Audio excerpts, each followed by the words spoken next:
Y preocupación existe por estos dos jóvenes chilenos que están detenidos desde agosto en Malasia y que podrían arriesgar ir a la horca tras ser vinculados con un homicidio en ese país. Se trata de Felipe Ociadiask y Fernando Candia, quienes ya llevan 7 meses en una prisión de Kuala Lumpur. Queremos conversar sobre este caso, es por eso que estamos con el ex embajador y experto en Derecho Internacional de la Universidad Central, Samuel Fernández. Samuel, muchas gracias por acompañarnos. Gracias, acá. Patricia. Bienvenido, Samuel. Encantado. Gracias por estar acá. Mucho gusto. Recién escuchábamos al canciller Roberto Ampuero, quien ha dicho que desde el primer día han estado recibiendo asistencia consular. Es un tema, por supuesto, que preocupa. ¿Cuáles son los escenarios que tienen estos dos jóvenes chilenos que en caso de que todo salga mal, en el peor escenario, podrían ser condenados a la horca? A ver, yo creo que aquí hay que tener en consideración que estamos en presencia de un sistema penal y procesal penal enteramente diferente y totalmente soberano por el Estado de Malasia. De suerte que no tenemos ninguna injerencia en ello, nos guste o no nos gusten las disposiciones legales que ellos tienen y aplican. Pero tenemos que tener en consideración de que esto también tiene un margen y un marco internacional. Vale decir, hay determinado tipo de normas que deben ser cumplidas, especialmente las de este apoyo consular. Y este apoyo consular está en la Convención de Viena sobre Relaciones Consulares, que los dos países son parte y que deben respetar. Como por ejemplo, avisar de inmediato que debe haber sucedido, tan pronto fueron puestos en prisión. Avisar al cónsul. Asistencia legal. Si acaso no tuvieran un abogado, cosa que sí parece tienen un abogado privado contratado por la familia, se le daría una asistencia en ese sentido. También vigilar que se mantenga el debido proceso. Vale decir, todos los trámites legales que tiene la legislación de Malasia se cumplan y no exista cambios. ¿En qué sentido? Por ejemplo, en discriminaciones, por el hecho de ser extranjero o por cualquier otro tipo de consideración. Samuel, esa es la fórmula de seguir en adelante el pleito. Deteniéndolos precisamente en el proceso, una de las cosas que más impacta es que bajo la legislación en Malasia esto podría significar después de un juicio incluso la pena de muerte en la horca. Cuesta ponerse en el lugar de la familia. Ninguna duda. La preocupación es evidente. Entonces, ¿cómo opera la legislación internacional? Acá es inapelable que lo que rige es la normativa territorial de ese lugar.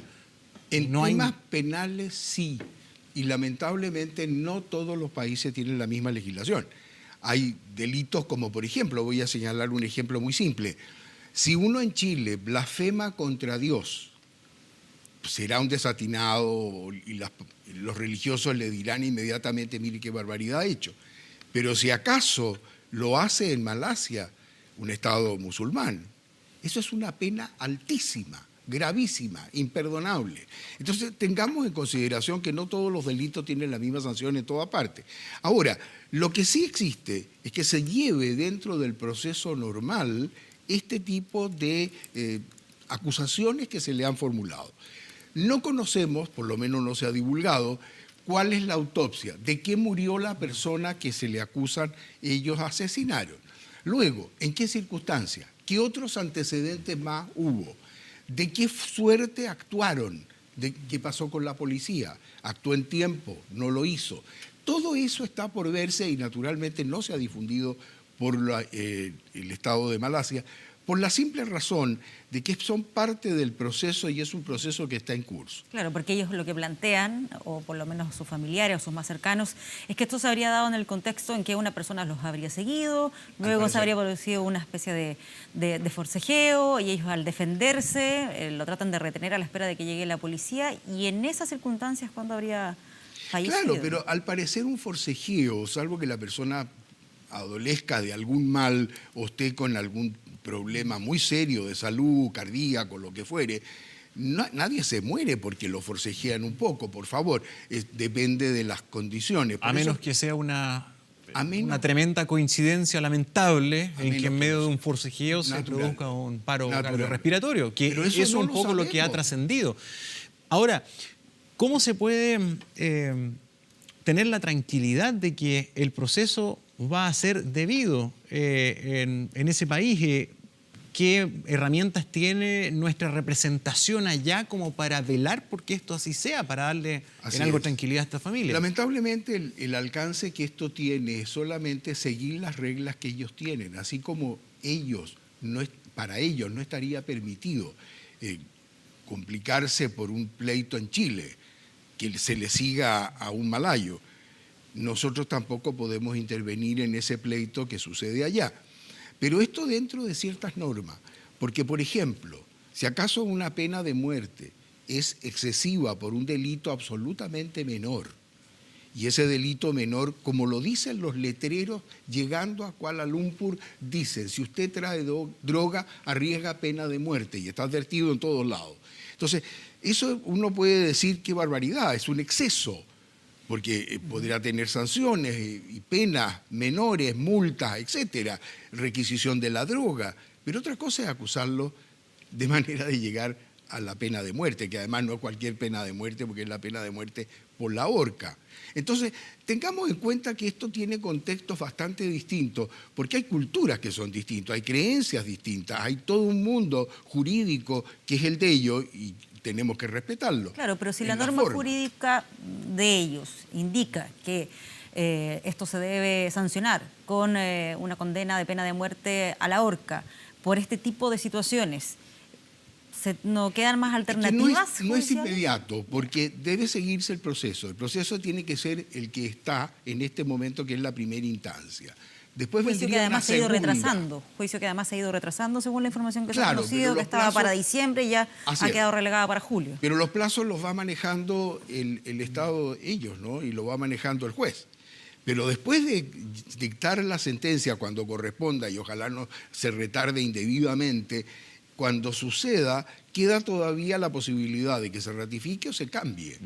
Pero aquí pueden haber dos alternativas que no son fáciles. Confirmar que es un delito mayor y en ese sentido pedir una pena de muerte, o bien un presidio muy largo. O bien, si todo eso fracasa, todavía quedan algunas instancias, como por ejemplo, solicitar medidas administrativas. Administrativas en que estos pobres chicos sean expulsados, pagando las multas o después de un tiempo. O por último, pedir un indulto al rey. O sea, son procesos que se van a seguir. Y al final, si nada, pongámonos en el escenario más trágico. Bueno, todavía quedan las normas internacionales y los organismos y las conversaciones que pueden hacerse a nivel diplomático entre los dos países para decir, mire, entendamos, no coincidimos con las normas. ¿Y cuáles son esos canales? Esos canales son las presiones que se puede hacer en que el Estado chileno... ¿Hay alguna convención? ¿Hay algún tipo de...? No, hay prácticas internacionales en que podría considerarse, y especulo en esto porque esperemos que no lleguemos a esa situación, se puede proceder a lo que se llama amparo diplomático, vale decir, a esa persona, a ese chileno se le ampara por el Estado. Entonces el problema deja de ser entre el particular y los jueces y el sistema jurídico de ellos, y se transforma en un problema de Estado a Estado.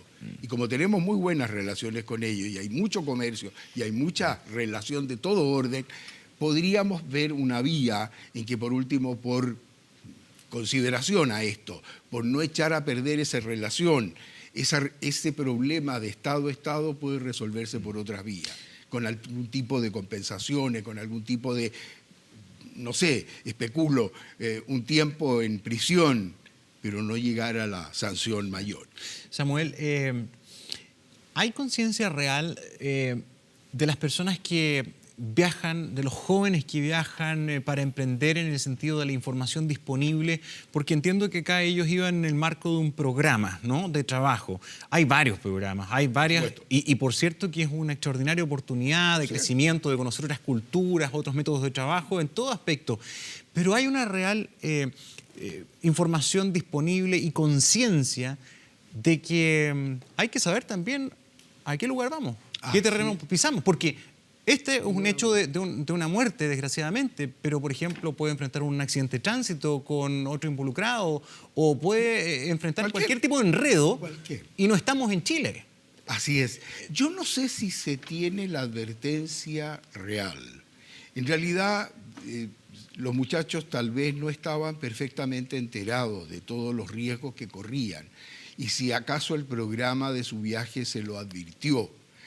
Pero si pensamos un poco en cómo viajamos, en general viajamos pensando que estamos en Chile y hay poca información de parte del que viaja. Sabe que hay cosas que no puede cometer, obvio, las que son obvias, pero tenemos algunas otras en que de repente un delito en un lugar determinado es enorme. Por ejemplo, pongo un caso, no es el caso de Malasia, pero si nos vamos a Singapur, en Singapur no se puede fumar en una plaza y en una parte pública. Es que eso es interesante que nos Sin embargo, tiene sanciones enormes. ¿Qué otros países también tienen este tipo de cosas que para nosotros pueden ser tan simples, pero que son problemas y delitos graves? Hay delitos que tienen una tipificación muy distinta dependiendo del país. Y eso no depende de una ley internacional. Se trata de que sean lo más equiparables posible. Pero no es así, porque hay costumbres, hay cultura, hay tradición jurídica, hay una serie de otras cosas que se pueden considerar terribles. Por ejemplo, estados que son muy religiosos de una determinada creencia y llega una persona que les ofende. Y eso se considera un delito tremendo. O bien, no sé, invento como podría ser esto de fumar, como podría ser comer determinadas cosas, pedir determinadas cosas. Hay países como, por ejemplo, puede suceder, y esto es un fenómeno que la gente a veces no toma en consideración. No hay nada más normal que pedir un café con leche o un té con leche, ¿verdad? En Chile es absolutamente normal. Claro. Sin embargo, hay países en el Medio Oriente donde uno no puede pedir esa mezcla. Y esa mezcla está absolutamente prohibida y el mozo se va a ofender y no le va a servir y lo puede expulsar del restaurante.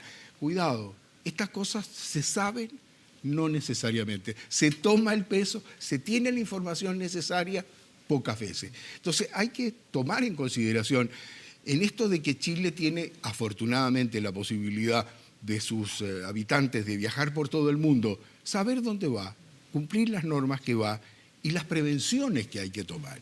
Claro, pero entonces, ese tipo de diferencias culturales incluso, si lo queremos plantear así. De creencias religiosas, políticas, claro, de sistema, etcétera. ¿Pero tienen algún grado de consideración a la hora de que se inicie, por ejemplo, un proceso judicial? Deberían tenerlo y no considerarlo como una ofensa, porque si acaso el delito es correspondiente a una ofensa que va en contra de la idiosincrasia del país o de la creencia de ese país, se transforma en un delito mayor y ahí las penas son gigantescas. Entonces, eso es lo que hay que tener en consideración.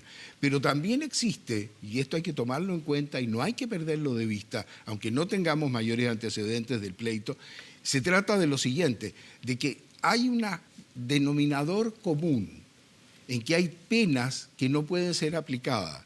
Hay convenios internacionales, penas inhumanas, degradantes, torturas, etcétera. Pueden haber una serie de antecedentes que pueden estar, especulo, no digo que haya sucedido, pero pueden estar, usarse. Y eso ya cae en una responsabilidad internacional el país que los comete. Ahí es donde ya entra a jugar un derecho internacional humanitario que está por encima de las normas internas en ese sentido y que se transforma en un problema de otro orden. Pero a eso tenemos que estar preparados para, en el peor de los casos, poder actuar desde el punto de vista diplomático más allá de lo estrictamente consular, que es bastante y que se tiene que seguir muy estrictamente, pero que podemos caer en temas mayores, como puede ser una relación diplomática, como puede ser una relación de derecho humanitario y otra. Entonces hay que seguir el pleito con mucho cuidado y yo no sé si acaso esta divulgación que ha tenido tardía, porque esto estamos hablando de hace 7 meses. Sí. Si acaso esto beneficia o perjudica, puede que para algunos sea muy beneficioso, y yo encuentro que es beneficioso desde el momento que son muy desequilibradas las normas que se están comparando, las de allá con las nuestras. Y existe la otra alternativa de que consideren que es un agravante, que esto echa aún más problemas al caso, y eso ya sería muy complicado. ¿Cuánto podría tomar todo este proceso, considerando esas distintas instancias que incluso consideran lo que usted mencionaba de pedir un indulto al rey? Tendría que terminarse el juicio para poder actuar en ese momento. En realidad, todas las instancias deben ser agotadas dentro del propio sistema de Malasia. en cada una de ellas y llegar hasta el final, porque no se puede pedir antes de lo que el juicio sea definitivo y la sentencia sea ejecutoriada definitivamente, que no haya nada más que hacer, o sea, no quede ningún recurso, no hay nada que poder invocar. O sea, esto lamentablemente lo veo que va a tomar bastante más tiempo, porque no ha habido ningún apuro, llevamos 7 meses y todavía no están condenados. La sentencia que tú hablabas que puede ser en julio parece que la están postergando para fines de año. O sea, entendamos que los plazos no tienen la misma velocidad que para nosotros. Entonces, eso es algo que nadie puede intervenir y hay que tener un cuidado muy particular porque uno puede exacerbar las posiciones. Pero eso cuando termine es la única manera en que uno puede decir aquí ha habido un proceso, debido o no. ¿Se ha hecho bien o no? ¿Qué instancias quedan? Entonces se puede entrar en otras instancias como pueden ser las consideraciones diplomáticas o las consideraciones de responsabilidad internacional. Pero ya estamos en un terreno de especulación. Hay que esperar. Vamos a estar atentos de todas maneras a este caso que ha llamado mucho la atención toda vez que ya fue hecho público. Samuel Fernández, muchísimas gracias por habernos acompañado. Muchísimas gracias.